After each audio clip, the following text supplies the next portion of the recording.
हा त्यांच्या बसायची ज्योतिताई खांडेकर यांना मी आमंत्रित करतो. त्यांनी कमी शब्दामध्ये 2 ते 3 मिनिटांमध्ये आपलं वाचन. ज्योतिताई सुषमा मुळे सर, सुषमा मुळे महिला दुसरे सुषमा मुळे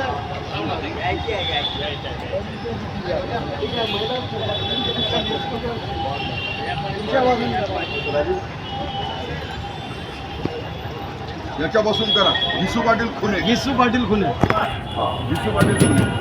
विशू पाटीलजी खुले यांना मी आमंत्रित करतो.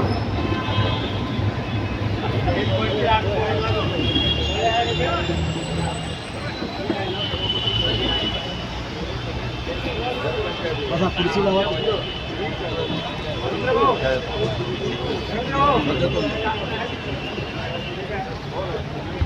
पुरीला बसवायला लावा ना. इकडे बसावं ना. पुरीला बैठो. हा बैठो. अजून इकडे बसा म्हणा. आओ ना इथं. भाई मंच पे आओ.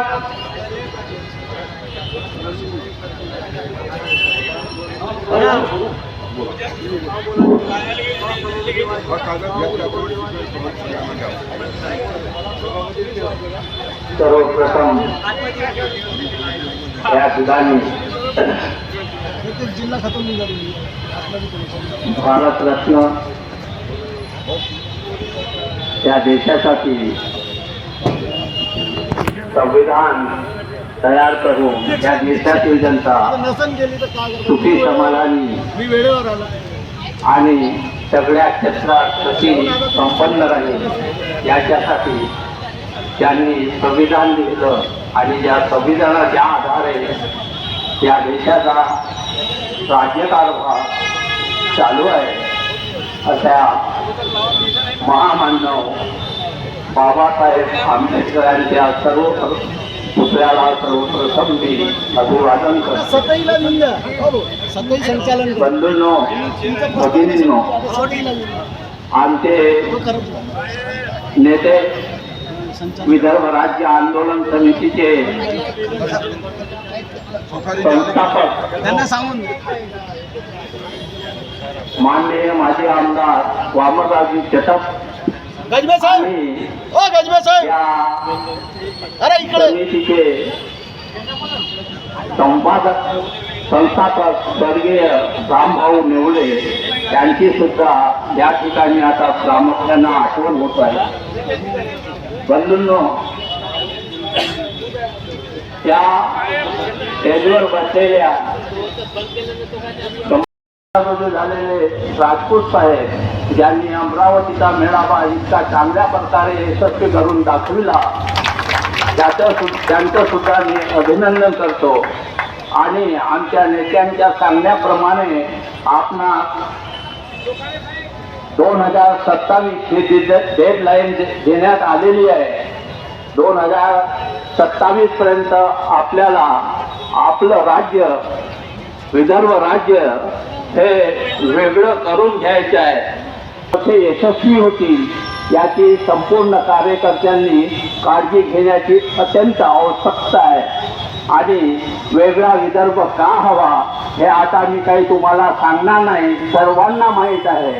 वेगळ्या विदर्भाशिवाय विदर्भातील जनतेला, विदर्भातील बेरोजगारांना, विदर्भातील संपूर्ण समाजाला वेगळ्या विदर्भाशिवाय पर्याय राहिलेला नाही. आणि हा वेगळा विदर्भ मिळवून घेण्यासाठी आमच्या नेत्यांच्या मार्गदर्शनाखाली आम्ही नेहमी कार्यक्रम क्रांती दिवस विदर्भ राज्य आंदोलन समितीतर्फे इथे काही कार्यक्रम आयोजित केलेला आहे, ज्याच्यामध्ये आपण विदर्भाबद्दल बोलणार, विदर्भाबद्दल काय करायचं यावरती आपण चर्चासत्र करणार, भाषणे होती. परंतु तत्पूर्वी जो आपण कार्यक्रम केला, आयोजित केला, त्या कार्यक्रमाला अध्यक्षच लाभवले नाही आपण, ही आपली चुकी झाली. त्यामुळे एक दिलगिरी व्यक्त करून या विदर्भ राज्य आंदोलन समितीचे नेते तसेच जो अन्याय होतो आहे हे प्रादेशिक भाग म्हणून आपण सिंचनाचा अभाव, आपण उद्योगाचा अभाव, नोकऱ्यांचा अभाव, ज्याप्रमाणे म्हणजे शैक्षणिक तांत्रिक असे शैक्षणिक युनिट उभं व्हायला पाहिजे, ते होत नाही. जेव्हा आपण एखादं दवाखाना झाला पाहिजे असं म्हणतो, मेडिकल कॉलेज झालं पाहिजे असं म्हणतो, मुंबईत तर मान्य केल्या उद्योग लघु उद्योगाचे जे कार्यालय विदर्भात होते ते सुद्धा इथून केल्या जाते. याशिवाय आज एक वेगळा प्रश्न, ज्वलंत प्रश्न तयार होत आहे तरुणांमध्ये. यावेळी नवीन भरतीचे जे शिक्षक भरती आली आणि ती पवित्र पोर्टलच्या मार्फत आली. जेव्हा ते आम्ही यादी पाहतो त्या पवित्र पोर्टलमध्ये त्या पवित्र पोर्टलच्या मार्फत 10 लोक त्या संबंधित शाळेला पाठवल्या जाते. आज काय चित्र आहे हो? मी एका शाळेचा अध्यक्ष संस्थेचा. आमच्याकडे 2 शिक्षक आले. ते कुठून आले? सांगली, सातारा या भागातून आले. मग 10 पैकी किती आले? एका विषयाला गणिताला एकच कॅन्डिडेट आला आणि इंटरव्ह्यू देण्यासाठी इंग्रजीच्या विषयाला 3 कॅन्डिडेट आले. ते 3ही विदर्भाच्या बाहेर. आम्ही बेरोजगारीच्या नावानं ओळखतो आणि जे इथं उमेदवार पाठवल्या जातात ते विदर्भाबाहेरच्या पाठवल्या जातात आणि ते योग्यतेचे नसताना सुद्धा आम्हाला स्वीकारावे लागतात.